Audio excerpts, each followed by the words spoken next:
UK. Britain's Revenue Department has turned its eyes to earnings from decentralized finance, DeFi, and staking as it seeks more tax regulations on the crypto ecosystem. On February 2, Her Majesty's Revenue and Customs HMRC updated its guidance on the taxation of earnings from DeFi and staking networks. The guidance is far from clear, however, with complications over whether gains from lending or staking are considered as capital or revenue. The department admitted that it was not possible to set out all the circumstances in which a lender, liquidity provider, earns a return from DeFi and staking activities, adding, "The nature of the return received by the lender, liquidity provider will depend on how the transaction is structured." Quote, "An inconsistent approach." According to the UK's Digital Assets Trade Association, Crypto UK, the new guidance changes the classification of DeFi and staking. There are a number of factors deciding whether a return is classified as revenue or capital. It added, these include whether the investor was aware of the returns when the agreement was entered, whether the yield is paid periodically or on return of the collateral, and the period of the lending term. If the crypto asset is staked or lent on a protocol, it may be classified as a disposal by the HMRC for tax purposes. Crypto UK interpreted it as meaning that the transaction will be subject to capital gains tax,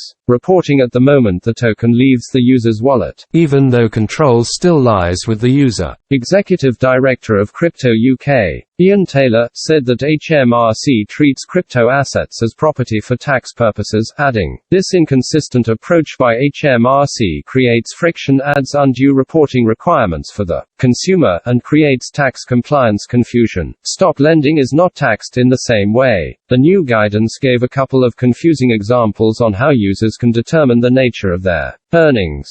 If a hypothetical return of 5% per annum was already agreed to, it would be considered a revenue receipt. However, if gains are unknown and speculative, it could be a capital receipt. More tax clarification needed. Taylor continued, "We need a clear and holistic regulatory framework for crypto assets in the UK and a consistent whole-of-government approach, with joined-up thinking across all agencies and departments when it comes to developing the UK approach to crypto asset regulation and taxation." Quote, he added that the organization will be engaging with HMRC for further clarification on UK crypto regulations. Last month, Britain's Financial Conduct Authority, FCA, cracked down on crypto advertising as the government tightens its leash on the industry. Source: BuyingCrypto.com.